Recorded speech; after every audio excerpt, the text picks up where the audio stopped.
Dear brothers and sisters in the Lord, ప్రభునందు ప్రియమైన సోదరి సోదరులారా, today's verse for our meditation is taken from the book of Genesis 25:21. నేటి దినం మన ధ్యానం కొరకు ఆదికాండం 25వ అధ్యాయం 21వ వచనం నుండి తీసుకొనబడింది. The Lord was entreated of him. యెహోవా అతని ప్రార్థన వినెను. In today's Old Testament reading, we have the story of the birth of Esau and Jacob. నేటి దినం పాత నిబంధనలోని ఈ చరిత్రలో ఏశావు యాకోబుల గురించినటువంటి సంగతులు చూస్తున్నాం. Their birth. వారి యొక్క పుట్టుకను గురించి మనం చూస్తాం. They are the grandchildren of Abraham. వీళ్ళు అబ్రహాముకి మనవలు. Earlier, Abraham and his wife Sarah had to wait until their old age to have a child. అంతకు పూర్వం అబ్రహాము సారాయిలు కూడా వృద్ధాప్యానికి వచ్చేంత వరకు కూడా పిల్లల గురించి వాళ్ళు ఎదురు చూడాల్సి వచ్చింది. God first spoke to Abraham when he was 75 years of old. మొదట అబ్రహాము 75 సంవత్సరాల వయసు ఉన్నప్పుడు దేవుడు అతనితో మాట్లాడినాడు, promising this childless couple that they would be the ancestors of a great nation. ఈ పిల్లలు లేనటువంటి ఈ దంపతులతో అన్నారు కదా, మీరు గొప్ప జనాంగము కలిగిన వారే అవుతారు అని దేవుడు వారితో But చెప్పాడు. it was 25 years before the promise was fulfilled and Sarah gave birth to the miracle child Isaac. అయితే ఈ వాగ్దానం నెరవేర్చబడేదానికి 25 సంవత్సరాల కాలం పట్టింది. అప్పుడు శారై ఈ అద్భుతం ఆశ్చర్యకరమైనటువంటి కుమారుడు ఇస్సాకుని కన్నది. And the miracle motive comes up several times in the Genesis history. Many places we can see this miracle. ఈ ఆశ్చర్యకరమైనటువంటి ఈ క్రియలని ఆది కాండంలో అనేక పర్యాయాలు మనం చూడొచ్చు. In today's story, మరి నేటి దినం ఈ చరిత్రలో we read that Isaac prayed to the Lord for his wife because she was a barren. Verse 21. ఇక్కడ And the Lord granted his prayer and his wife Rebecca conceived. ఇక్కడ ఇస్సాకు గొడ్రాలుగా ఉన్న తన భార్య కొరకు ప్రార్థన చేస్తాడు. అది 21వ వచనం మనం చూస్తే, యెహోవా అతని ప్రార్థన వినెను గనుక అతని భార్య అయిన రిబ్కా గర్భవతి ఆయను. The same thing happens in the next generation. ఇదే పరిస్థితి తర్వాత తరంలో కూడా జరిగింది. Isaac's son Jacob has several wives, but Isaac- his favorite wife is Rachel. ఇస్సాకు కుమారుడైన యాకోబుకి అనేక మంది భార్యలు ఉన్నారు, కానీ తనకి ప్రియమైనటువంటి భార్య రాహేలు. However, for many years she seems unable to have children. ఏదేమైనా చాలా కాలం వరకు ఆమెకు కూడా పిల్లలు లేరు. Until finally the Lord hears her prayer and gives her the gift of his son Joseph.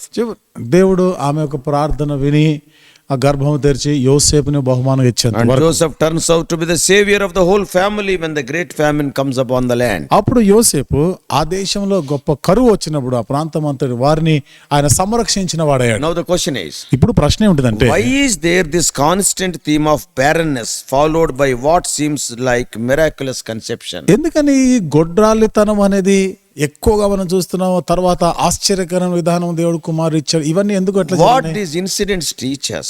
ఈ సంఘటన మనకి ఏమి బోధిస్తుంది? I believe that they are trying to tell us that the story of God's people Israel is not merely a story of human expertise and strength. దేవుని ప్రజలైన ఇశ్రాయేలీయుల యొక్క చరిత్ర అంతా కూడా అది కేవలము మానవుని యొక్క శక్తి, వారి యొక్క సామర్థ్యాలను బట్టి కాదు అనే It సంగతి is the story of God's miraculous intervention in the history of the world. ఇది లోక చరిత్రలో దేవుని ఆశ్చర్యకరముగా జోక్యం చేసుకున్నట.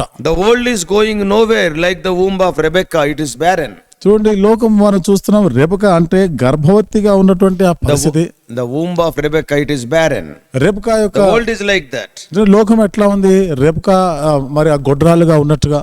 And God created a world full of wonder, but human history has poisoned by sin. దేవుడైతే ఈ ప్రపంచాన్ని అన్ని అద్భుతంగా సృష్టించిన, అద్భుతాలు జరిగాయి, కానీ మానవుని జీవితం అంతా పాపభూయిష్టం అయిపోయింది, And if we read విషపూరితమైపోయింది. the first few chapters of Genesis, ఆది కాండంలోని మొదటి అధ్యాయాలు కొన్ని మనం చదివితే we can see sin in all its darkness and horror. చూడండి, పాపము ఎంత చీకటి భయంకరమైన ఉగ్ర రూపంలో చూడొచ్చు. The world is going to be saved. It needs more than human expertise and wisdom. ఒకవేళ లోకము గాని రక్షించబడాలి, కాపాడబడాలంటే మానవాతీతమైనటువంటి మానవ జ్ఞానానికి మించిన సంగతి జరగాలి. It needs a miraculous act of God to begin to put things right again. మరి సంగతులన్నీ కూడా మరలా సరిచేయబడి చక్కదిద్దబడాలంటే దేవుని ఆశ్చర్యకరమైనటువంటి కార్యం జరగాలి. So what does God do? కాబట్టి దేవుడు ఏం చేస్తాడు? He does not perform an act of judgment like the flood or send a great military victory.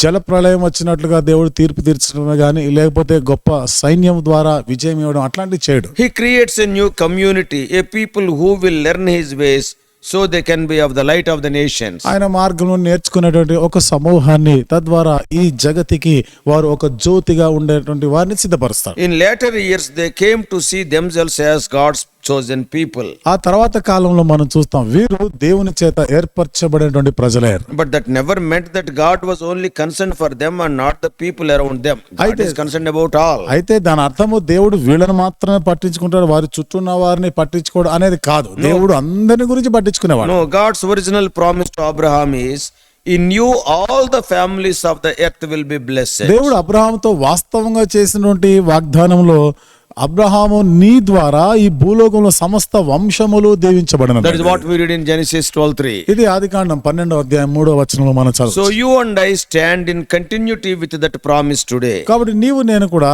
ఈ యొక్క నేటి దిన ఈ వాగ్దానం యొక్క కొనసాగింపులో మనం ఉంటున్నాం. Our Lord Jesus Christ has come from the family of Abraham and his gospel message has gone out to the whole world. మన ప్రభువైన యేసుక్రీస్తు అబ్రహాము వంశము ద్వారా వచ్చాడు. ఈ సువార్త ప్రపంచమంతటా వ్యాపించింది. The blessing promised to Abraham has spread throughout all the earth, just as God promised. అబ్రహామునకు ఇచ్చిన ఈ ఆశీర్వాదం ప్రపంచమంతటా వ్యాపించింది ఏ రీతిగా దేవుడు చేసినాడు. And God has called the church to carry on the work of spreading the light and love of God everywhere we go. దేవుడు మనం ఎక్కడికి వెళ్ళినా కానీ ఆ దేవుని యొక్క ప్రేమ అటువంటి ఈ వెలుగుని అంతటి కూడా మనం వెదజల్లాలి అని కోరినాడు. And as we love others in the name of Jesus, and as we spread the gospel and invite others to follow Jesus, యేసు నామాన్ని బట్టి ఇతరులు ప్రేమించి ఇతరులు కూడా యేసు ప్రభువుని వెంబడించినట్లుగా ఆ వెలుగుని మనం ప్రసరింపజేస్తాము. then we are taking our place in that great plan of God that started nearly 4,000 years ago, when wrinkled old Sarah had a baby and called him Isaac. అప్పుడు 4000 సంవత్సరాల క్రితము దేవుడు జరిగించినటువంటి ఆ ఆశ్చర్యక్రియ అంటే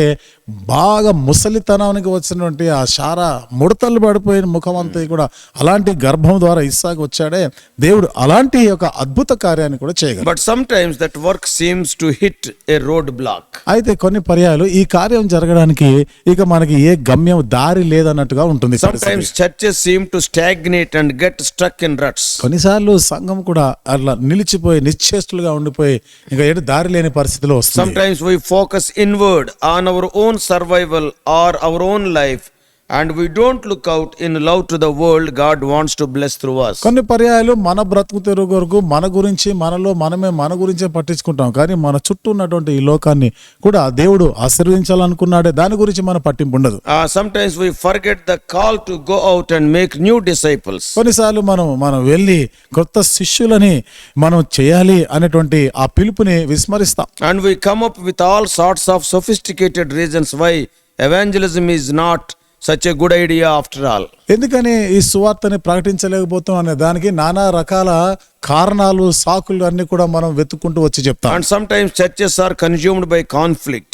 కొన్నిసార్లు సంఘాలు అన్నిటి కూడా పోరాటాలతో ఉండిపోతాయి. Conflict in denominations or at the local level, as flawed and imperfect human beings being their insecurities and power struggles in the church with them. ఆయా శాఖలుగా విడిపోవడం, సంఘంలో ఆధిపత్య పోరు, సంఘాల్లో మరి ఆ స్థానములు కోరేటువంటి ఇలాంటి పరిస్థితులు చూస్తున్నాం. And what do we do when we hit a roadblock like this? ఇలాంటి పరిస్థితి ఇక గమ్యం లేదు, దారి లేదని ఈ పరిస్థితికి వచ్చినప్పుడు ఏం చేస్తాం? Oftentimes what happens is that the leaders lead and the managers manage and the visionaries share their visions and it goes on like that. అనేక పర్యాలు నడిపించే నాయకులు ఉంటారు, అన్ని కూడా మరి నిర్వహించేటువంటి వాళ్ళు ఉంటారు, తర్వాత ఇలాంటి నడిపించే వాళ్ళు ఉంటారు. Unfortunately, అయితే అనుకోకుండా దురదృష్టమైనటువంటి సంగతి, though we sometimes forget what Isaac did when he and his wife Rebecca ran into the roadblock of childlessness. కొన్నిసార్లు ఇస్సాకు రెబెక్కాల వలె అంటే పిల్లలు లేనటువంటి ఆ పరిస్థితి, అంటే ఇక దారి లేనటువంటి ఆ పరిస్థితికి వచ్చినట్లుగా వెళ్ళినప్పుడు See, we forget what they did. వాళ్ళు ఏమి చేసినారు అది మనం మర్చిపోతాం. Genesis tells us simply, ఆది కాండము చెప్తున్నటువంటి మాట 25:21, 25-21 Isaac prayed to Yahweh for his wife because she was barren. ఇస్సాకు యెహోవాకు ప్రార్థించెను, ఆమె భార్య గొడ్రాలి ఇప్పుడు గర్భవతి. And this story is told in a very simple and straightforward way. ఈ చరిత్ర ఎంతో సామాన్యమైన విధానంలో సూటిగానే చెప్పబడింది. It does not say that Isaac went through a complicated liturgy offering 1,000 rams and 1,000 lambs to sacrifice to God like some of the later Israelite kings. ఇక్కడ ఇస్సాకు ఆ తర్వాత కాలంలో రాజులు చేసినట్లుగా విస్తారమైనటువంటి గొర్రెలను మేకలను అర్పించినట్లుగా అలాంటి బలులు అర్పించే పని ఏమి చేయలేదు. So he has not done such a great thing. అంత గొప్ప పని ఏమి చేయలేదు. It sounds more like a child coming to her mom and saying, ఇక్కడ ఎట్లా ఉంటుందంటే ఒక బిడ్డ తన తల్లి దగ్గరికి వచ్చి చెప్తుంది కదా, in a simple way, చాలా సామాన్య సరళమైన విధానంలో, Mom, can I have a piece of cake? అమ్మ మరి ఆ కేక్ నేను తీసుకోవచ్చా? And mom replies, అమ్మ చెప్తుంది కదా, of course you can, I will get one for you right now. సరే సరే తీసుకో, నీ కొరకే ఇస్తాను, ఇప్పుడే ఇస్తానంట. Prayer is not so simple. అంటే ప్రార్థన అంత సామాన్యమైనది ఏం కాదే. But note, this prayer was not answered quickly. కానీ ఈ ప్రార్థన గమనించండి, వెంటనే త్వరితగతిన జవాబేం రాలేదు. Verse 20 tells us that Isaac was 40 when he married Rebekah. 20వ వచనంలో ఏముంది? ఇస్సాకుకి రిబ్కాతో వివాహమైనప్పుడు 40 సంవత్సరాల వయసు. Rebekah's age is not mentioned. రిబ్కా వయసు ఎంతో చెప్పలేదు. But in verse 26, అయితే 26వ he వచనం, was 60 when Esau and Jacob were born. యాకోబు ఏశావులు పుట్టినప్పుడు 60 సంవత్సరాలు ఇస్సాకు. So given the probability of a couple of years of trying before he started praying prayer, కాబట్టి ఈ ప్రార్థన చేయడం ఆరంభించక మునుపు 2 సంవత్సరాల ముందు, so in other words, మరొక మాటలో చెప్పాలంటే after marriage, after 20 years they got the children. వివాహమైన తర్వాత 20 సంవత్సరాల తర్వాత వాళ్ళకి పిల్లలు పుట్టినారు. After marriage, పెళ్ళైన తర్వాత probably they must have waited 1 or 2 years. బహుశా 1-2 సంవత్సరాలు వేచి ఉండొచ్చు. And there is no traces of Rebekah becoming pregnant. ఇక పిల్లలు కనేటువంటి లేదా ఆమె గర్భం ధరించేటువంటి ఆస్కారాలు ఏం కనబడలే. But కానీ they started praying. ప్రార్థన చేయడం మొదలు పెట్టినారు. After 20 years she conceived. 20 సంవత్సరాల తర్వాత ఆమె గర్భం What ధరించింది. does it mean? దాని అర్థం ఏమిటి? Almost 18 years of praying without giving up.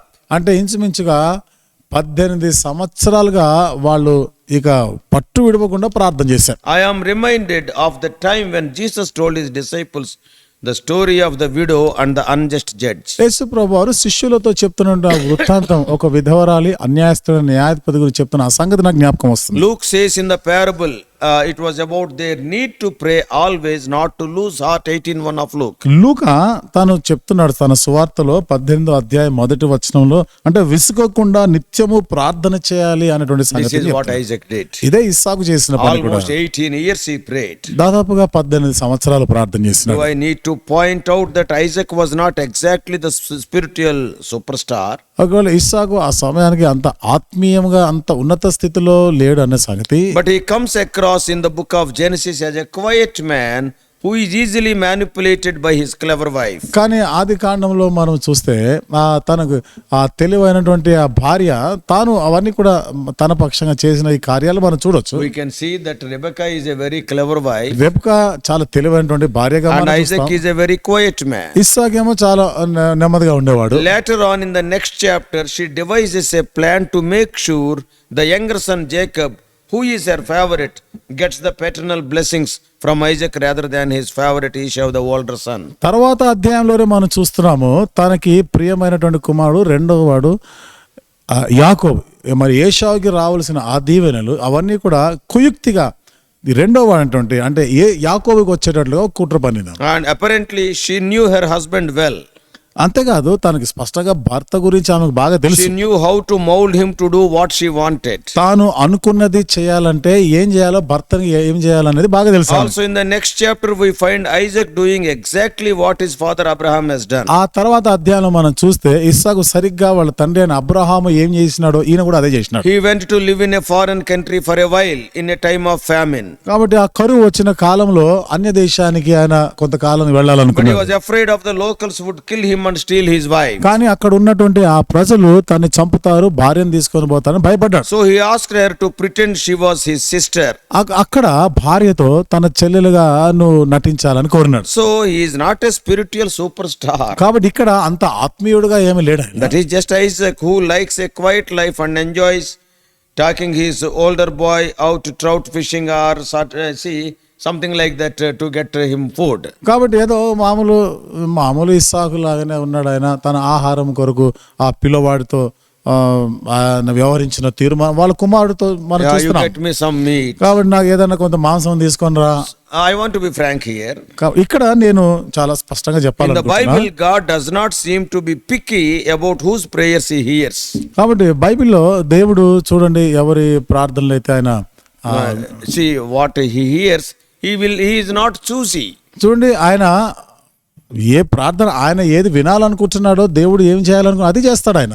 So he will not be choosy. I will hear his prayer. I will not hear his prayer. He will not say. ఈ ప్రార్థన వింటాను, లేకపోతే వీళ్ళ ప్రార్థన వింటాను, వీళ్ళది వినను, అట్లాంటివి చేయడు ఆయన. Let us remember some of the people whose prayers got answers in the Bible. కొంతమంది ప్రార్థనలకి బైబిల్లో జవాబు వచ్చిన సంగతులు మనం చూడొచ్చు. Yeah, there is Moses. He was a murderer. మోషే ఉన్నాడే నరహంతకుడు. There was a David who committed adultery. దావీదు ఆయన వ్యభిచారం చేసిన There is a Solomon king who apparently had 700 wives. సొలొమోను చూస్తున్నాం 700 మంది భార్యలు. Paul is there before his conversion, worked hard to stamp out the church by having Christians arrested and executed. పౌలు మారు మనసు పొందక మునుపు క్రైస్తవులను హింసించి బంధించి చెరసాల్లో వేయించిన వాడు. So please don't think you have to be some kind of spiritual hero before you can pray. కాబట్టి నువ్వు ప్రార్థన చేయక ముందుగా దానికి నువ్వు ఏదో ఆత్మీయంగా చాలా గొప్పవాడిగా ఉండాలని అట్లా అనుకోకు If నువ్వు. your prayers should be answered, you need not be a great man. అంటే నీ ప్రార్థనలకి జవాబు రావాలంటే నువ్వు ఏదో ఒక గొప్పవాడుగానే ఉండే అవసరం లేదు. The prayers of the Bible are not the prayers of spiritual heroes. బైబిల్లో ప్రార్థనకి జవాబు వచ్చిన సంఘటనలు మనం చూస్తే వాళ్ళు ఏమో ఆత్మీయంగా ఉన్నత స్థాయిలో ఉన్నవారు ఏమి కాదు. They are the prayers of ordinary human beings like us. అవి సాధారణమైనటువంటి మనుషులు మనలాంటి వారు చేసిన ప్రార్థన. Some of them are not, definitely they are not nice people. వారిలో కొంతమంది ఖచ్చితంగా వాళ్ళు మంచి వాళ్ళు ఏమి కాదు. If God only heard the prayers of spiritual heroes, then no one's prayers would be ever heard. ఒకవేళ దేవుడు ఆత్మీయుల ప్రార్థనే వింటే మరి మిగతా వారి ఎవరి ప్రార్థనలు దేవుడు వినడు కదా. No spiritual man is there, no prayer will go there. అంటే ఏ ఆత్మీయుడు ఎవరు లేరు, ఏ ప్రార్థనలు ఉండవు. So here are the people of God, the little family of Isaac and Rebekah. ఇక్కడ దేవుని పిల్లలు మనం చూస్తున్నాం, చిన్న కుటుంబం ఇస్సాకు రిబ్కాలు. They believe God has called them to be part of the family line of his chosen people. వారు దేవుని నమ్మారు, దేవుడు ఏర్పరచుకున్నటువంటి ఆ వంశంలోనికి వచ్చారు వాళ్ళు. And see, God will meet all their needs. They believed. దేవుడు వాళ్ళ అక్కర్లన్నీ కూడా తీరుస్తాడని నమ్మినారు వాళ్ళు. They prayed. ప్రార్థన చేసిన. Now let me ask you, do we do that? మరి ఇప్పుడు నేను ప్రశ్న అడుగుతున్నాను, మనము ఆ పని చేస్తామా? What is the place of prayer in our life as a congregation? మన జీవితంలో ఒక సమాజంగా ప్రార్థనకి స్థానం ఏమిటి? When we read the stories of the early church, మనము ఆదిమ సంఘంలో ఉన్న చరిత్రను మనం గమనిస్తే it seems as if prayer was at the center of everything they did. ప్రార్థన అన్నిటికీ కూడా వాళ్ళు చేసే వాటి అన్నిటికీ అది కేంద్రమైనదిగా I'm ఉండేది. not just talking about the formal or liturgical prayer, the sort of thing we do on Sunday mornings. అదే ఆదివారము వచ్చి ఏదో ఒక చేయాలి కదా, తప్పదు కదా అని చేసుకునే విధానంలో ప్రార్థన గురించి కాదని చెప్పి. I am thinking about the prayer, the day of Pentecost, Pentecost దినాన జరిగిన ప్రార్థన గురించి చెప్తాను. when they had been meeting for a long period of prayer together over a 10-day period. వారు కలిసి చాలా కాలం అంటే 10 దినాలు వాళ్ళు ప్రార్థన చేసిన Then the Holy Spirit fell on them, అప్పుడు పరిశుద్ధాత్మ వారి మీద దిగి వచ్చారు. and the explosive growth of early church began. అప్పుడు ఆదిమ సంఘం ఒక విస్ఫోటనం లాగా అది పెరుగుతా ఉండింది. I am thinking about the times in Acts when they are being hauled before the ruling council and reprimanded for preaching the message of Jesus. Yeah, sometimes they whipped as well. అపొస్తలుల కార్యంలో కొన్నిసార్లు కొన్ని సందర్భాలు ఆ సంఘము కొరడాలతో వాళ్ళు దెబ్బలు తినటువంటి ఆ పరిస్థితి గుండా, వాళ్ళు హింసించిన పరిస్థితులు గుండా వెళ్ళిన సంఘం. So the first response when they got home afterwards, what they did?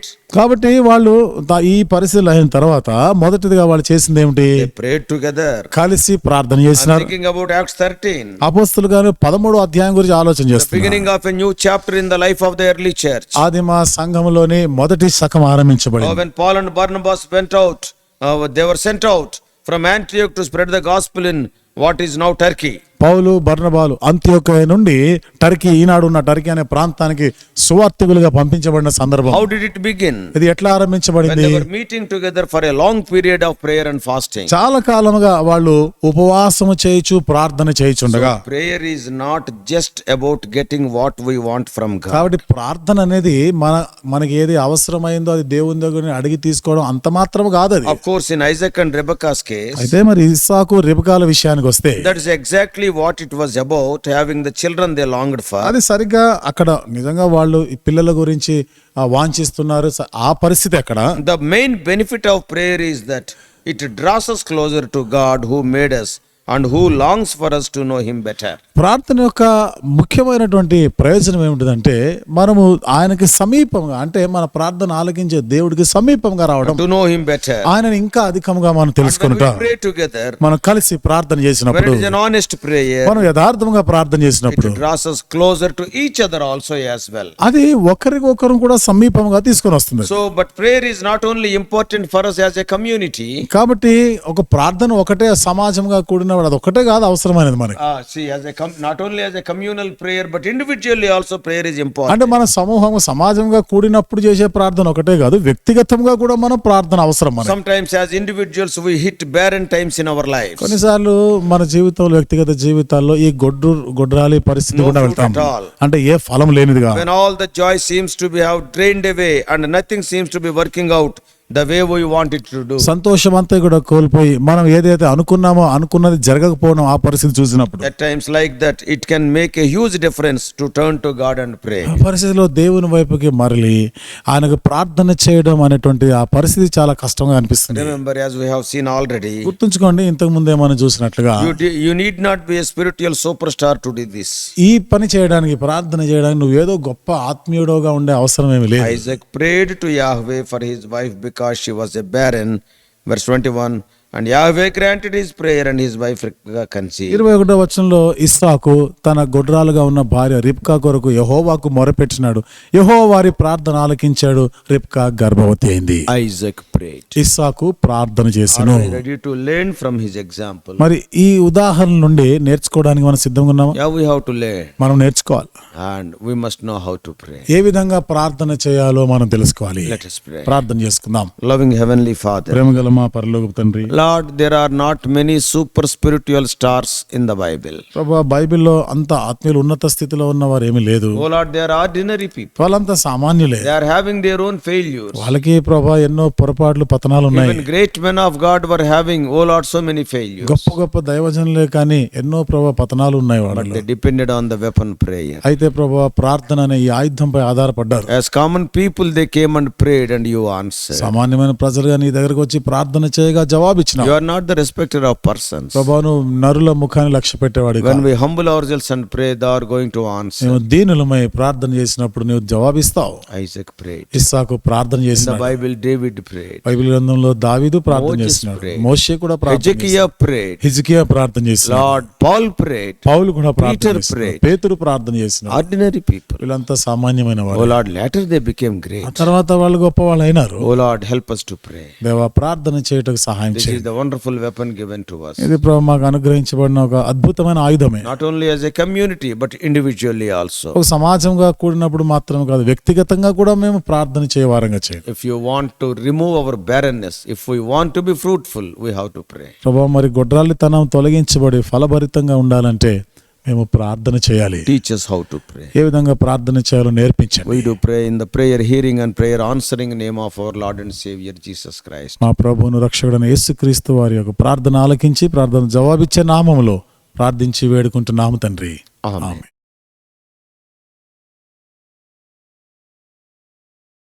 God bless you all. Please subscribe for more spiritual messages on YouTube channel John Victor Hebron.